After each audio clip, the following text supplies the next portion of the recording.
Welcome to the AngularJS training videos.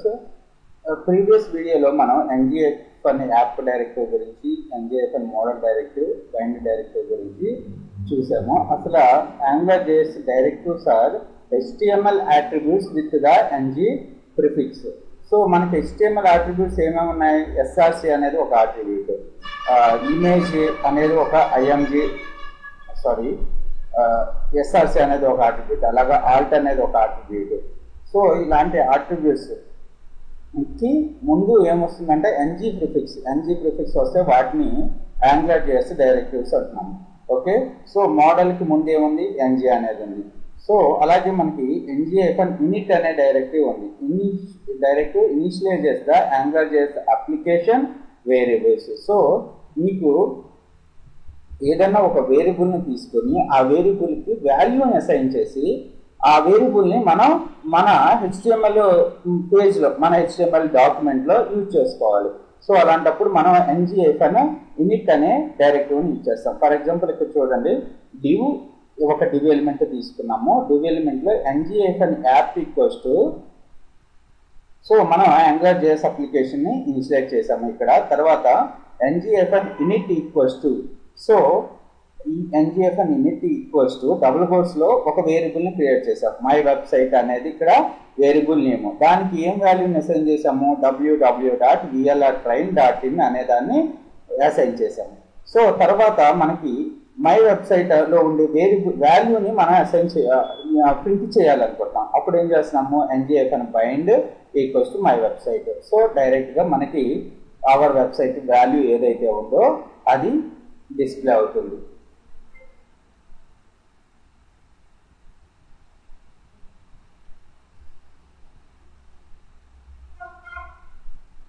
So my website name is www.vlrtrain.in. అలాగే నాకు ఏం చేయాలంటే మై ఫ్రెండ్స్ అనే ఒక వేరియబుల్ని తీసుకొని అందులో కొన్ని నేమ్స్ని సేవ్ చేయాలి. రమేష్, సురేష్, నరేష్ అని. సో అప్పుడు మనం ఎలా స్టార్ట్ చేస్తాం? ఇక్కడ script src equals to AngularJS CDN install చేసుకున్నాము. తర్వాత div element. So div element తీసుకోకపోతే పర్లేదు, p ఎలిమెంట్ అయినా తీసుకోవచ్చు, నో ప్రాబ్లం. కాకపోతే డివ్కి ఉండే యూజెస్ మనకు తెలిసిందే కదా, HTML divs, spans. Okay, so div element తీసుకుంటున్నాను. డివ్ ఎలిమెంట్లో ngif యాప్ ఈక్వల్స్ టు, అంటే AngularJS అప్లికేషన్ ఇనిషియలైజ్ చేస్తున్నాను. నేను ఇనిషియల్గానే ఒక వేరియబుల్ని తీసుకోవాలనుకుంటున్నాను. వేరియబుల్ని తీసుకోవాలనుకుంటే మనకుంటే డైరెక్టివ్ ఏంటి? ngif init అనే డైరెక్టివ్. ngif init అనే డైరెక్టివ్ని పెట్టాను. తర్వాత ఒక వేరియబుల్ని క్రియేట్ చేస్తున్నాను. My friends, my friends names.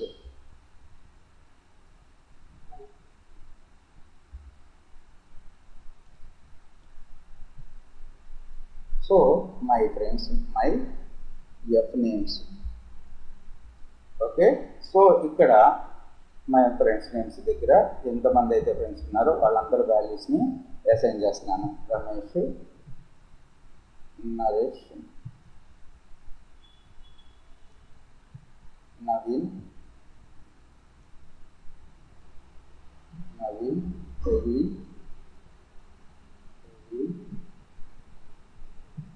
Lachhu. Okay, so my f నేమ్స్లోకి వచ్చేసి ఇవన్నీ కూడా అసైన్ చేశాను. తర్వాత ఇప్పుడు నాకు ఒక పారాగ్రాఫ్ని క్రియేట్ చేశాను. పారాగ్రాఫ్లో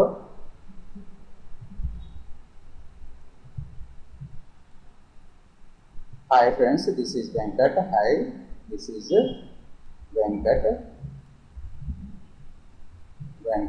my friend names are my friends friends names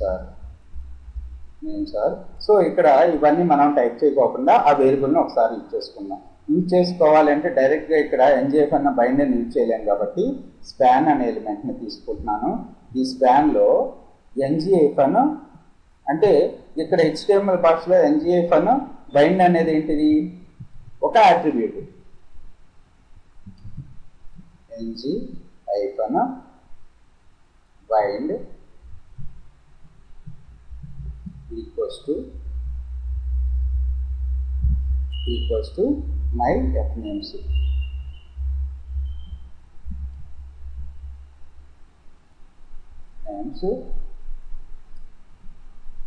welcome to AGS videos.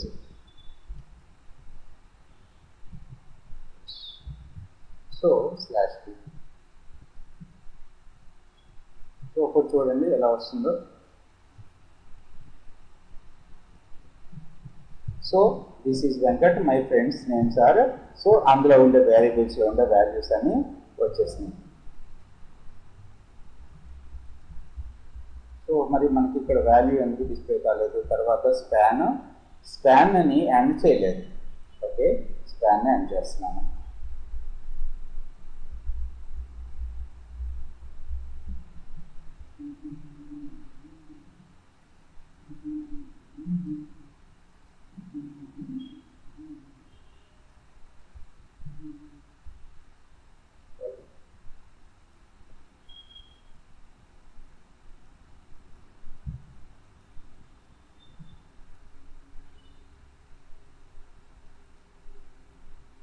Welcome to the AGS videos. నేను ఇక్కడ చేసిన మిస్టేక్ ఏంటంటే స్పాన్ ఎలిమెంట్ని సెల్ఫ్ ఎండింగ్గా ఎన్క్లోజ్ చేయకూడదు. కంపల్సరీగా స్పాన్కి /span అనేది ఉంటుందన్నమాట. ఓకే, సో ఈ విధంగా మనం ng-init అనే డైరెక్టివ్ని మనం యూజ్ చేసుకుంటాము. సో తర్వాత వచ్చేసి you can use the data ng instead of ng if you want to make the page HTML page is valid. So HTML page valid అంటే మీనింగ్ ఏంటంటే మనం యాక్చువల్గా XML documents, valid XML documents ఎలా తెలుస్తుంది? ఏదైతే closing starting tag ఉంటుందో closing tag కూడా ఉంటే అది వ్యాలిడ్ HTML.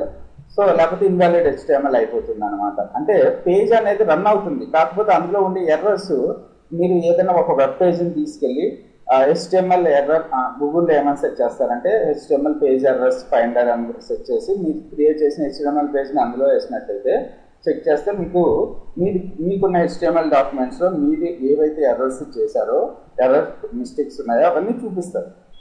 మీరు సేమ్ ఇలాగే డాక్యుమెంట్ని చేసి మీరు HTML చెక్కర్ ద్వారా చెక్ చేసినట్టయితే ఇది వ్యాలిడ్ HTML డాక్యుమెంట్ కాదు అని చూపిస్తుంది. అలా చూపించుకోకుండా ఉండడానికి మనం ఏమి చేయాల్సి వస్తుంది అంటే data-ng అనేది యూజ్ చేసినట్టయితే వ్యాలిడ్ HTML డాక్యుమెంట్ అవుతుంది. అంటే మనకి ఎక్కడైతే ng యాప్ వస్తుందో అక్కడ data-ng యాప్ని యూజ్ చేసినట్టయితే అది HTML డాక్యుమెంట్ అవుతుంది. data-ng bind. సో ఇప్పుడు చూడండి, యాక్చువల్గా ఇక్కడ మనకి డిఫరెన్స్ తెలియదు కానీ HTML చెక్కర్స్ ద్వారా చెక్ చేసుకున్నప్పుడు మనకి తేడా తెలుస్తూ ఉంటుంది అనమాట.